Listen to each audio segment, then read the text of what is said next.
How you doing, folks? This is Noel, and this is Dark Side of the Kitchen. So, I was actually going to do a completely different one that I actually penned months and months ago. So last year I took some time out of the kitchen completely, and towards the end of that, before I went back, I got to thinking of just shy of my 51st birthday. Got X amount of years left in me. What happens after service? The last service call, what happens? Where do I go from there? So that was supposed to be the next one. And that was supposed to be done quite some time ago.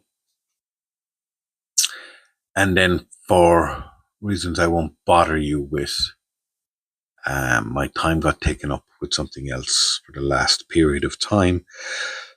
So it never got recorded. It's still sitting there to be recorded, and I will record it and put it up. It's not that I'm shying away from that topic, quite the opposite. I think it's an interesting topic to dive into. But recently had a conversation with a guy called Jack, who's a chef. Actually, it was Derek. It wasn't Jack at all. Jack was there. Different chef. It was Derek, and Derek said that the last few podcasts I did were very dark and very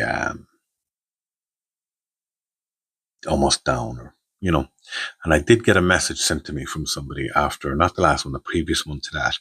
Was I okay? Because the podcast that I had particularly done was, or my tone in it was very down or something. So, two things with that.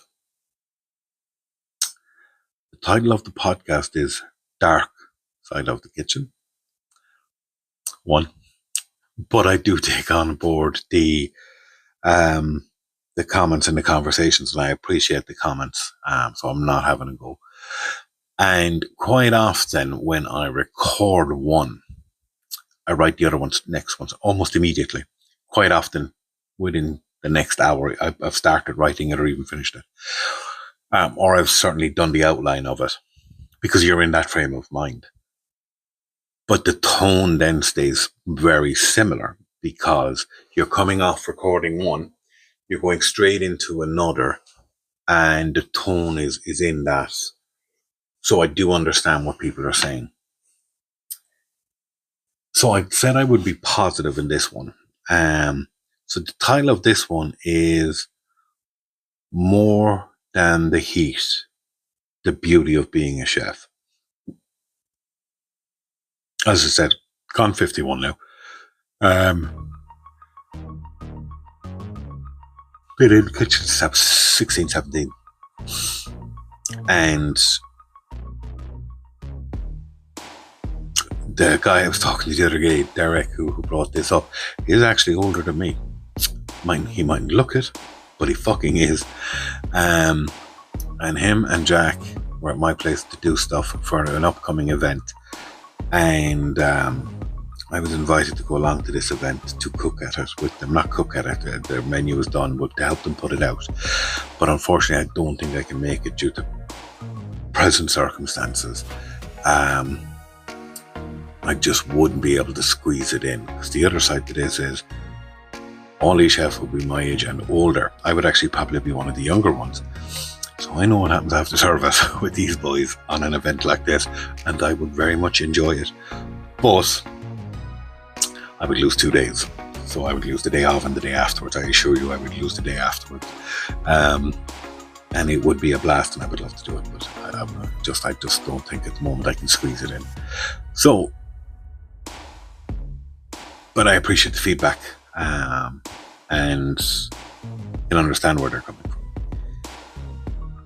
And it isn't all down with me. It's interesting that I do a podcast, and a lot of it recently has been very much, I think, more my tone than the topic that they told me. Tone was down. Now, I recorded a few just after I left work, and then they were posted over a period of time. So the tone would have, I suppose, been a bit down. And the last one I did, which I think it's only the second one I've done this year, it took me a while to get around to doing one, and then I planned on doing another one almost instantly. and just life got in the way, and then other stuff happened, and all of a sudden, I'm in April going, what the hell?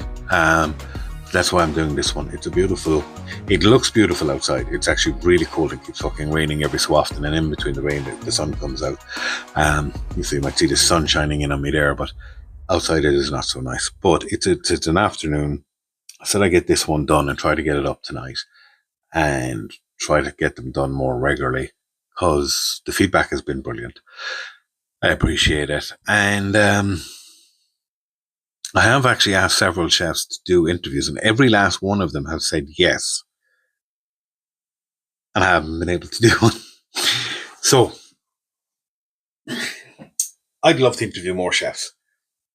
And I would love to do it more often. And if you'd be interested, send me a fucking message, drop a comment. And if I get enough of you bastards lined up, I'm sure to be able to land one of you every so often with timing. Because life gets in the fucking way. Anyway, we're going to move on to today's topic, which, as I said, is more than the heat, the beauty of being a chef. Now, they'll tell you the kitchen is brutal. Long hours, low pay, pressure doesn't let up. They'll tell you that it burns people out, chews them up, and spits them out without ever giving them a chance to breathe. They're not wrong. But what they don't tell you is why we stay. Why after the double shifts, the cuts, the burns, the nights you question everything, you still walk back through those doors. Because somewhere in that chaos, there's something else. Something most people will never understand. This is more than the heat. The addiction of service. There's a moment right in the middle of service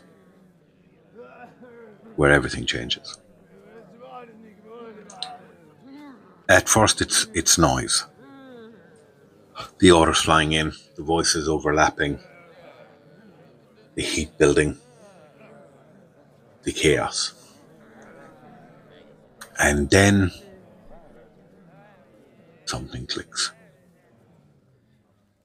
Your hands move faster than your thoughts. You're not second guessing yourself anymore. You're not reacting, you're flowing. Psychologists call it flow state. Go fucking Google it yourself, I'm not explaining it to you. But it's a place where skills meet pressure and time disappears. And there's a whole bunch of chefs listening to this going, yep. Because for chefs, we call it service. It's addictive.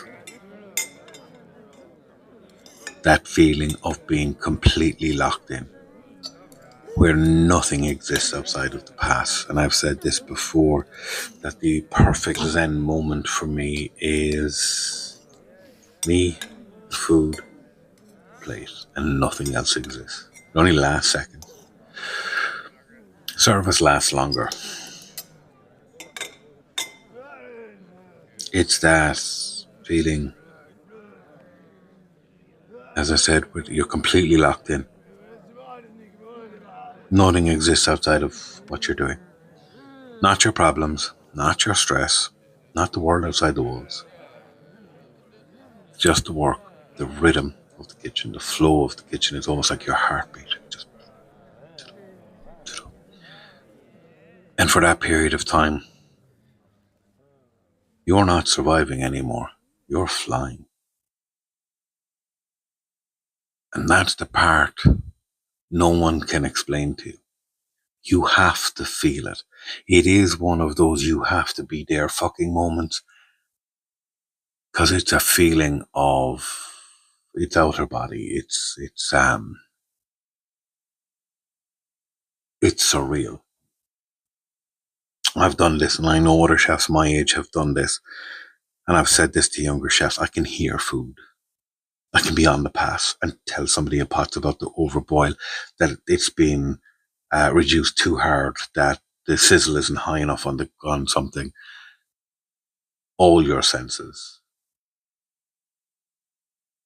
all of them, are on edge in a very good way. You don't think about anything except exactly what's going on, and everything has been thought of in 100 miles an hour, perfectly, seamlessly. But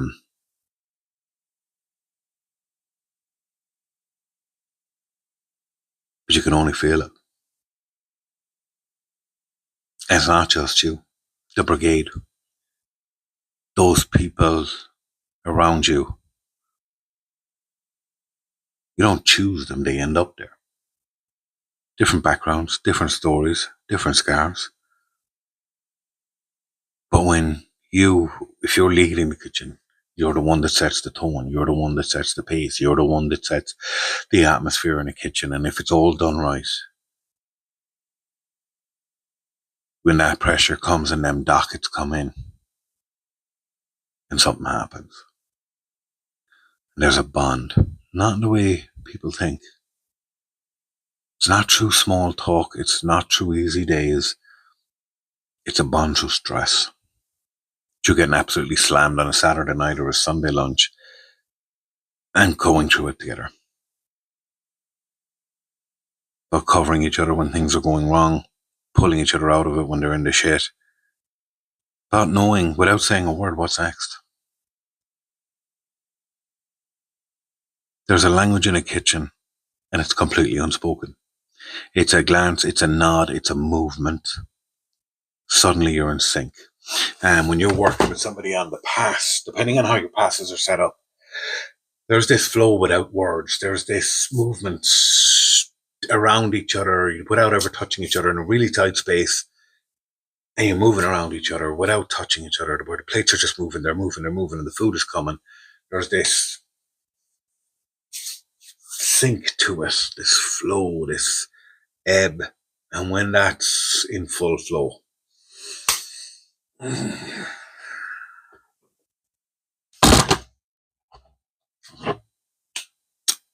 yeah, no.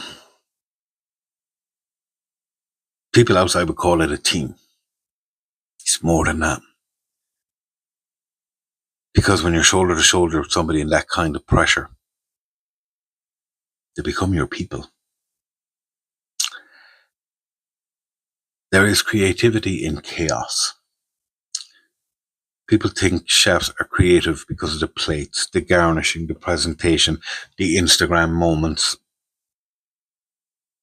Real creativity in a kitchen doesn't come from comfort. It comes from pressure. It comes from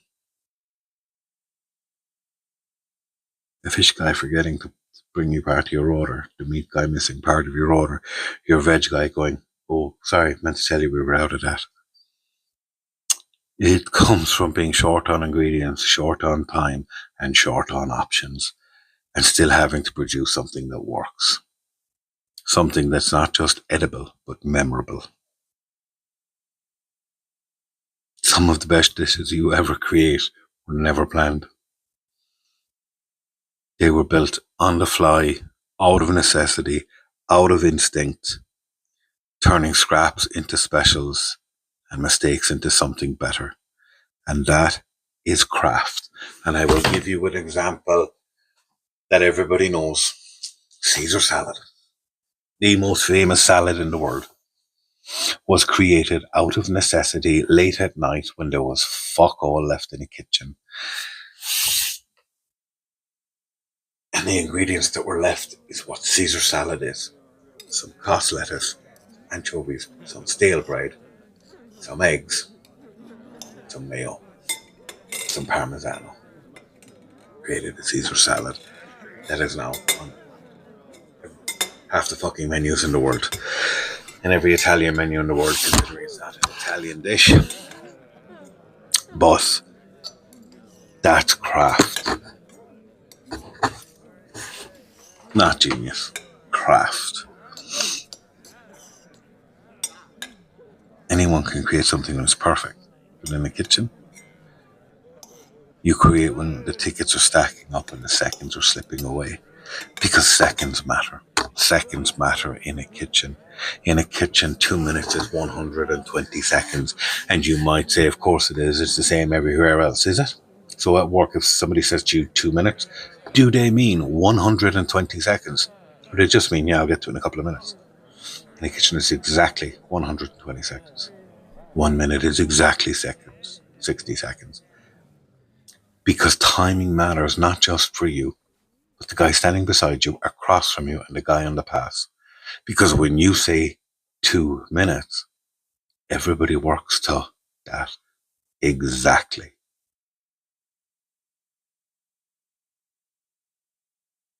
Because it matters. Because time matters. Because we don't have any to waste. Because you decided to walk in Saturday night into a packed restaurant or bar and sit down. And if your meal takes more than a couple of minutes, you're going, they're awful long tonight, weren't they? It matters. I still think you're a dickhead for doing it, by the way, but anyway. Time matters. Don't forget to like to a chef. And share and comment. Hugely. If you're not 10 minutes early to your shift, you're fucking late. That's where I stand with it and always will. I don't care what industry you fucking work in. You know, if you're not early, you're late. And when it lands, nothing's better. You know? Like most of the time, we will never see the person we're cooking for. You send the plate and that's it. No applause, no feedback, it's just the next ticket. It's the next plate. Every now and again, it comes back. A message sent from a table. A comment. A return visit. A message passed through front of house. That dish meant something. In that moment, everything slows down. Because it wasn't just the food, it was the experience. A memory. Something that stayed with somebody. And that's when it hits you. This job, this craft, it connects. It connects people like nothing else. It's the one thing in your life that's very personal. Don't forget to that you will share with anybody and not feel naked about it. About what you like and dislike with food, what you loved, what you didn't love. And you will talk with a certain amount of passion about the things you loved in a way you wouldn't about anything else.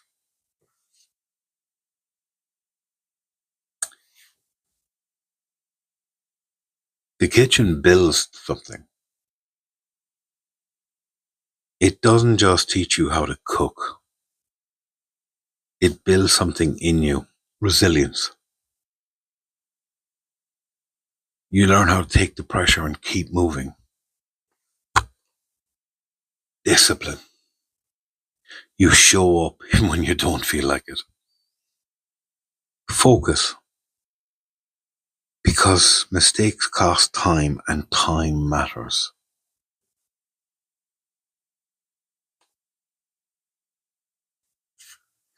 It sharpens you mentally, physically, emotionally. Over time you change. And I'm sure somebody saw this one time in me, and I have seen it in many, many chefs. When they join a kitchen, they go from unsure to capable, from reactive to controlled, from following to leading. Kitchen doesn't just make chefs. It makes people stronger than they were before they walked in. It molds them. It gives them all of these things.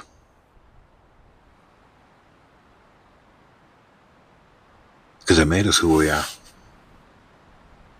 And we're better for it. So why do we stay? It's not the hours. It's definitely not the lifestyle. It's the feeling. It's the moment in service where everything clicks. The bond with people beside you. And not just beside you. You can go beyond the walls of your kitchen, beyond the bounds of your town, beyond the boundaries of your county, to any kitchen in your country and far beyond. There's a unity to us that's transcendent. Doesn't matter where you go, doesn't matter where you work. That feeling is the same. That bond is the same. That strength is the same. That resilience is the same. And maybe at times it's just fucking ignorant, that we're just too ignorant to do anything better. Maybe so. But it's bigger. That bond with the people beside you, the satisfaction of creating something out of nothing. That quiet moment when you realize what you did mattered to somebody. Because once you felt that, really felt it, it's hard to walk away from. Even when it's tough, even when it hurts. Because there's not many jobs can give you that. Yeah, the kitchen takes a lot from you. Time, energy, pieces of yourself. But if you let it, it gives you something back, something real, something earned. Something most people will never fully understand.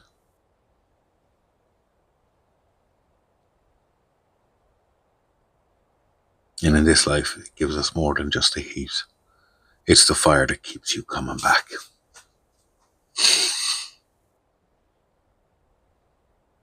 This is Noel. This is Dark Side of the Kitchen. Keep changing the world, one plate at a time. Don't forget to like, comment, and subscribe.